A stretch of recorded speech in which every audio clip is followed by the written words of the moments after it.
Okay. All praise to the Most High, Yahweh, Ba'asham, Hamashiach, Yahushua. It's all praise to the Most High and His only begotten Son, Hamashiach, Yahushua, who the world ignorantly calls Jesus Christ, Yahweh, back again with the family. Got a nice little short lesson today, but we're going to have other things to jump in and talk about as well. All right, so starting out as usual, got to get into the book of Romans, 12th chapter, and we can start at the first verse. Uh, okay, we're reading from the book of Romans, chapter 12, and verse 1 reads, I beseech you, therefore, brethren, by the mercies of Yahweh, that ye present your bodies a living sacrifice, holy, acceptable unto Yahweh, which is your reasonable service. Kind of. That's what we're supposed to do as Israel's to serve the Most High. You know, yeah, we work, we got jobs, and we take care of families, but primarily we got to serve the Most High. Keep going.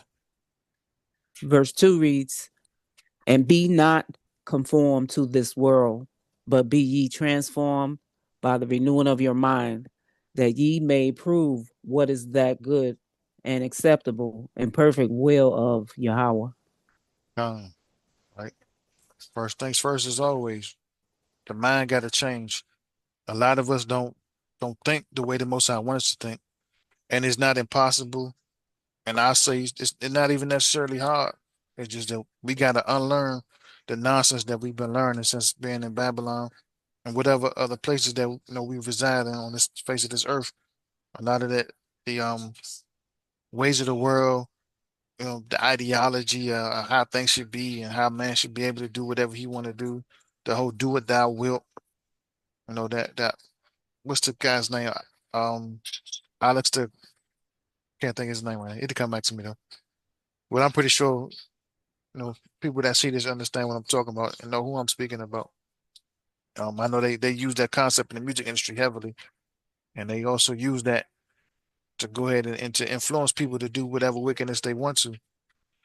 But we got to renew our minds and we got to get on track with the Most High Yahweh want us to do.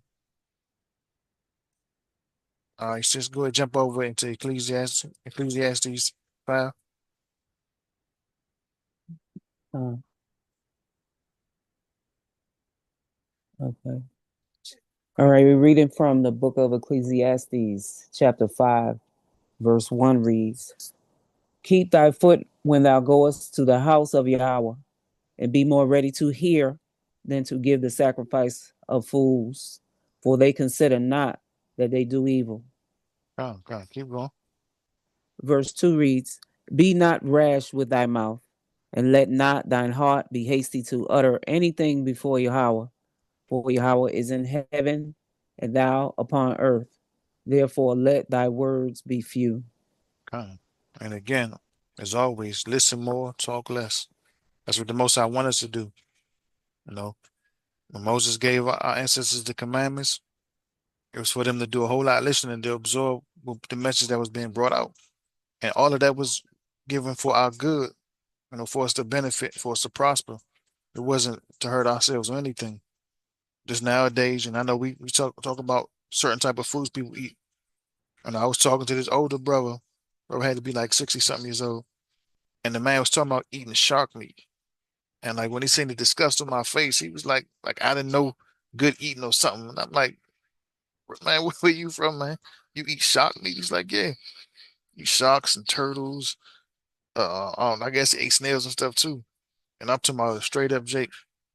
I'm like, ain't no way in hell I'm eating any of that stuff. We know we got our folks down in Florida like to eat that gator meat and all that stuff, but things like that, man, is off, man. None of that stuff was created to be food to us. It's good for the purpose the Most High made it for, but not to be consumed. Right. So when it comes to understanding this wisdom and this knowledge of the scriptures, we gotta hold fast, man. It says keep that foot. We gotta be still and listen. Right. You can't go somewhere where you're supposed to be learning something and you trying to teach the teacher, or you disagree on something and your opinion about it don't make sense why you disagree with it. You know, you just might not believe it, you might not understand it, but to go there and try to instruct or try to tell somebody that knows what they're talking about, know somebody that's learned in whatever topic it is, and tell them, try to teach them that it's wrong, or just be rejecting it. All that's straight up pure evil and wicked, man. That's something we gotta come away from. All right, sis. Going to Isaiah. I'm gonna jump right into Isaiah 55. And we start about verse 8. Mm. It's like Oh, start at verse 6 and we read down. We're gonna read down to verse 9. okay. You said verse 8. Start from verse 8 or It's like read it. Start at verse 6, and we're gonna verse take it down to 6. verse 9. This is the book of Isaiah, chapter 55, and we're going to start from verse 6. And it reads, Seek ye the Lord while he may be found. Call ye upon him while he is near. Oh, keep going. Verse 7 reads, Let the wicked forsake his way, and the unrighteous man his thoughts, and let him return unto the Lord, and he will have mercy upon him, and to our God, for he will abundantly pardon. God, this is what the Most High wants us to do. Forsake all of our wicked ways. And how do you do that? Stop committing the sins. How you know what sin is? First 5 books of the Bible. Even the New Testament explains what sin is. So if sin is transgression of the law, we're not supposed to be breaking the Most High's commandments. That's the only way you can be redeemed. But you can't follow the modern day way the church is teaching. No, there is no sin, and you do what you want, and Christ died for all your sins. You can do whatever you want. No, that was to get the pardon. That was to waive the ignorance of not knowing. That was the purpose of that. But after we know it's in Hebrews 10:26, I believe, if you sin willfully, there remaineth no sacrifice for you. Right? So, and we know the Most High is all powerful. Most High could have been wiped the face of this earth clean, scorched the earth completely. Like, no, everybody gone, everybody dust and just evaporated. But with having a power like that, it's like the Most High is extremely merciful towards his people. And the thing is as well, the Most High don't just bless us alone, but we know historically the Most High has blessed others through us. This is where the Jewish community get the whole thing about them being blessed. If you bless them, then God will bless you. But that's a story for another time right there. With a key read, sis, go to verse 8. Okay, Isaiah 55 and verse 8 reads, For my thoughts are not your thoughts, neither are your ways my ways, saith the Lord. Kind of right. Most High don't think like us. The Most High's thoughts is higher, way higher than ours. You couldn't think about what the Most High is thinking about. We know in Ecclesiasticus, it say the Most High's eyes is 10,000 times brighter than the sun. Seeing your way, seeing your thoughts. That's something just to step back and just pause and just think about. Imagine being able to literally see somebody's thoughts. People used to say a little joke. The people that was bald headed, I could see what you're thinking, right through your bald head, man. But Most High literally could see your thoughts before you even dream up. Just to part your lips to say something. It's just your brain controls your body functions. So before your body does the function, your brain transmits the signals to do what it needs to do. Most I know if you can move your left hand or your right hand before your brain send the signal. That's not somebody you can compete with. But you got a lot of people that like to try and test. Keep reading, sis. Verse 9 reads, For as the heavens are higher than the earth, so are my ways higher than your ways, and my thoughts than your thoughts. Hmm. And that goes into having knowledge as well. The Most High's knowledge and wisdom is way higher than ours is. Just a little bit that we learn from the scriptures. And I say this personally, I don't believe. every a single person on this earth nowadays knows everything in the Bible inside out, back, front, all over. You got some people that know a lot more than others, but it's a lot of things, that still could be learned from the scriptures. I speak to people that know a whole lot of stuff, precepts, they can throw scriptures at you, every question you answer. But the Bible is vast. It's not a book you can just deal with in a year or two. It takes time. And this is something that collectively took more than one person to even compose and put together. If that was the case, the most I could have just took one man and one man write the whole entire Bible, but that's not the way he laid it out.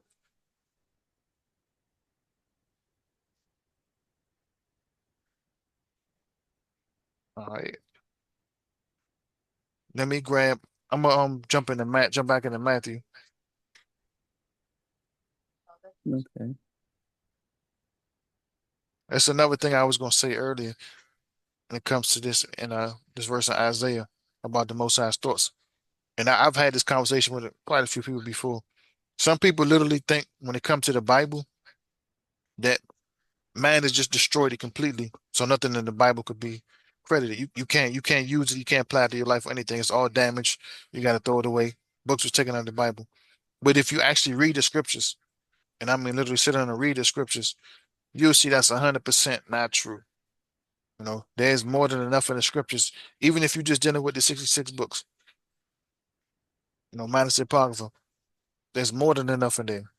You know, there's the high holy days, there's a dietary law, there's civil laws, and wholeheartedly, the Bible contains even laws that man used in our day to establish their own kingdom. Ain't no getting around it. Let's see what else did I want to go to.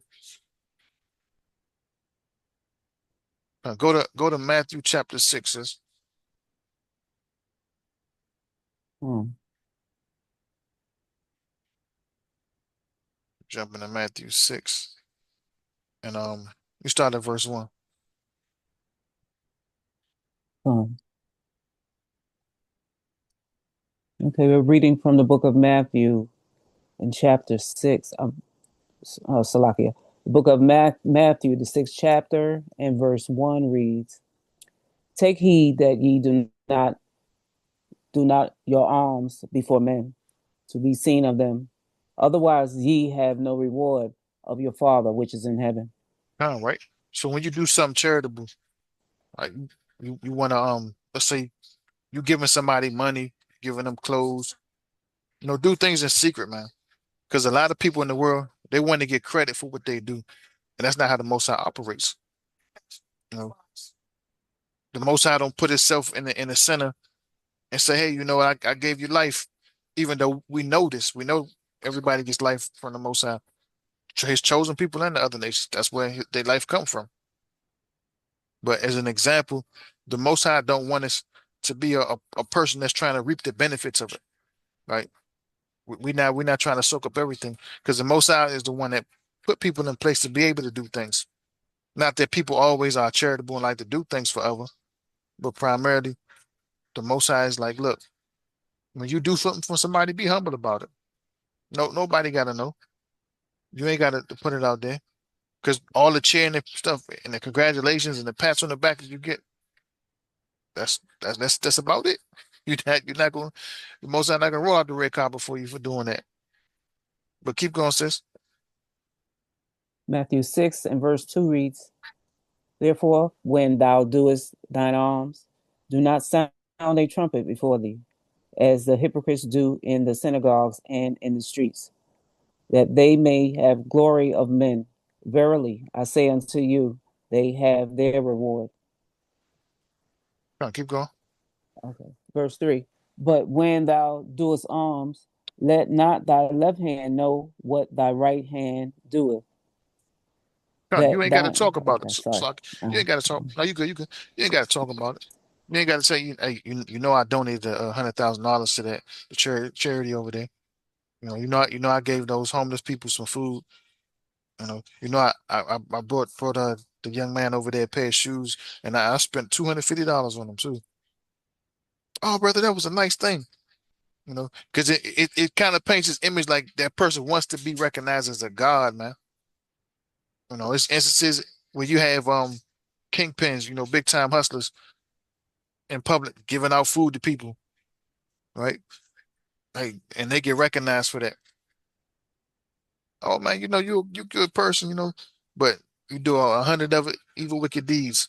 You destroy the community, but then you want to get back by giving a turkey out or maybe some clothes or something, right? And I'm not saying you can't do something and it be like people see you doing it. You gotta know it. I'm not doing this for the glory of people praising me. You know, I'm doing this because it's something in my heart that I want to do. You gotta be genuine about it. We should never do anything like that. And the mindset of the Most High wants us to do everything in a genuine manner, showing straight up love, man. You know, just like if I call my brother Q, man, and I know I can depend on my brother. Hey, man, I need the favor. If you can do this, if you can do that. Oh, brother, no issue, man. There, same thing. Hit me up, man, bro. Hey, could you do this, man? Anytime, man. What you need, man. That's how we got to be with each other. You know, we ain't got to make an announcement. Hey, I'm about to do this for my brother. I'm about to do this for my sister. Nah, none of that stuff is good. But some people they feel like they got to be praised and honored. They got to be the center of attention. Even with celebrities, and I'm speaking of our people. Like you donated $100 million to some school. You know, do things in secret, man. Not everything you do got to be publicized. Somebody see you doing a good deed, so what? They see it. Okay, right. It was it's an artist. I can't remember his name when they had the hurricane in Jamaica, and this was not even publicized. He did a lot helping us people out there in Jamaica, and he made it known. I don't want this on the news, nothing, and it never got publicized. You know, that was the honorable thing because, like I say, it's not you're not doing it to be recognized because then it seemed like you got a bigger intention behind it. That's the bad thing about that. You know, are you genuinely trying to help people out to genuinely do it, or you doing it because it's a grand scheme of things? You want people to recognize you as God. You want to be honored and put on a pedestal statue. Nah, none of us should want to build ourselves up like that. Not even Yahushua said, man, don't even call me good. There's only one good. That's just the Father in heaven. Yahushua, he didn't even want that thrown on him. When I first heard it when I was young, I'm like, why would he not want to be called good? Like, you doing the will of the Father. As I got older, I start understanding that. Oh, everything is all praise to the Most High. No matter how big or small it is, everything. You put in a position to do something, all praise goes to the Most High every time. You know, it's times that I might do something with somebody, and I'm not going to mention any deeds that I'm doing because that's not the purpose. Hey, they say thanks, bro. No, it's all praise to the Most High, man. It's nothing, man. And we all have to have that same mentality towards each other because every nation does it for themselves, man. They love each other, man.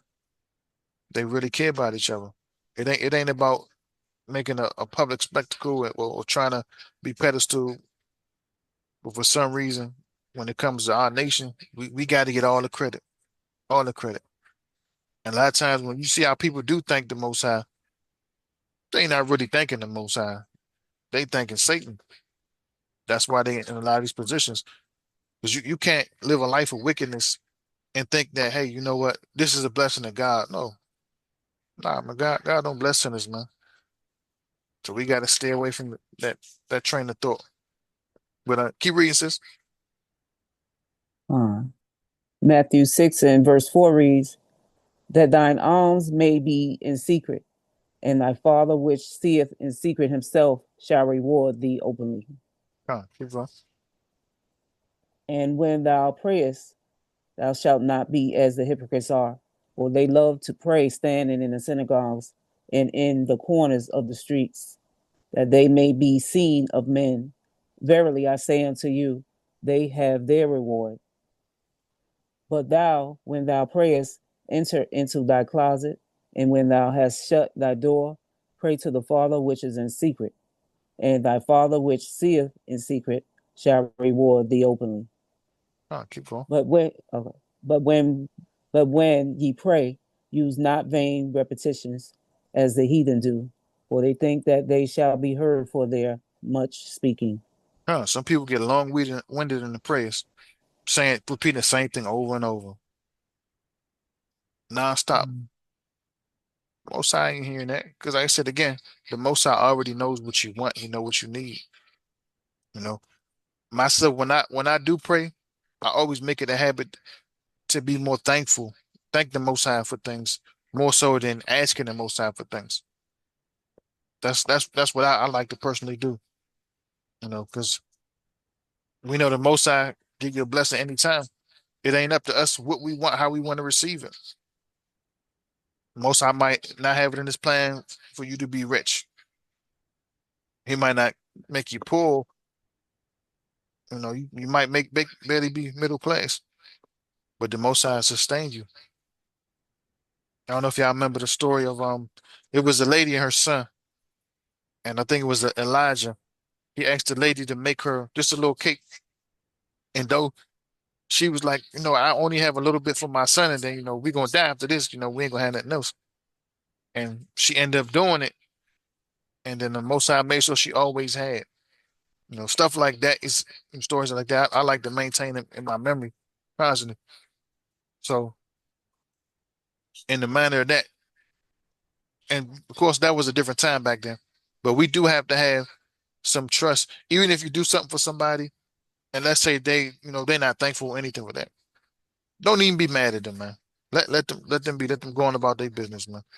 The Most High would deal with that, because if you feel offended by or anything, then it's like saying you didn't genuinely do anything, right? We gotta keep in mind, man. Anytime you do something for anybody, especially if you want to do stuff to get a blessing from the Father, you don't do that to put yourself in the center of attention to be recognized for it, man. Most High ain't looking for that. Keep going, sis. Matthew 6 and verse 8 reads, Be not be not ye therefore like unto them, for your Father knoweth what things ye have need of before ye ask him. Huh, After it's like this man, oh sorry. it's Go like it's another verse I was looking for when they talk about fasting. It's like let me jump down to verse 16. You jump down to verse 16, sis. Matthew 6 and verse 16. Moreover, when ye fast, be not as the hypocrites of a sad countenance, for they disfigure their faces, that they may appear unto men to fast. Verily I say unto you, they have their reward. That's it. A bunch of people trying to figure out what's wrong with you and tell me, oh, that's good you're fasting, brother. No, come on. That's no way to do that. And then that's also showing that you don't mean what you're doing. You fasting, you want to get attention from people. That is hypocritical. Anytime you fast, I'm gonna let the scripture speak. I'm not even gonna speak before. Keep going, sis. I'm gonna let you read through it. Um, Verse 17 reads, But thou, when thou fastest, anoint thine head and wash thy face, that thou appear not unto men to fast, but unto thy Father which is in secret. And thy Father which seeth in secret shall reward thee openly. Huh? Right? Don't actually don't make your face up. Don't look like you starving and you're so such in pain and grievous. Right? Look like nothing wrong with you, man. Go about your day like nothing wrong at all. Groom yourself. That's what it's about when it says to anoint your head and wash your face. Look clean, man. Don't go out there crusted eyes and dry lips and all that stuff. Like you hungry and thirsty. Like you up there dying. But somebody to feel sorry for you. Because fasting is an honorable thing. Very honorable. But you shouldn't look bad about it. You should feel good about it, man.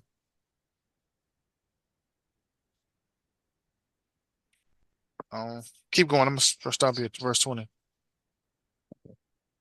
Matthew 6 and 19 reads, Lay not up yourselves treasures upon earth, where moth and rust doeth corrupt, and where thieves break through and steal. Come. And this ain't saying you can't have nothing nice, but people get so attached to physical things, so attached to material stuff. Something could break. It's the end of the world to them. They'll lose their mind. All that stuff gonna fade away. Anything you can replace, like you can't replace your life. Lamp fall over, light bulb break, get another one. Table brick, get another one. TV brick, you can get another one. You got children. I gotta do. Hey, children break stuff. TV get broken, get another one. Might have to replace it two, three times. But I it is don't what it know, is. 2, 3 times. Yeah. Hey, That, that's been my experience, y'all. that's A when the young one. children have to get Yeah, they get it. No, I'm disciplined. kidding. Don't think Yeah, they yeah. get disciplined. But point remain. I mean, it can be replaced, man. It ain't the end of the world. And I know when I was young, I done broke stuff. Not that I was trying to, but you get in the playing mood. You don't know when to stop playing. Your parents tell you, look, stop playing for you, don't break something, you hurt yourself. You know, it's like they'd be less mad if you hurt yourself, but they'd be more mad if you break something because now you got to come up with money to replace what was broken.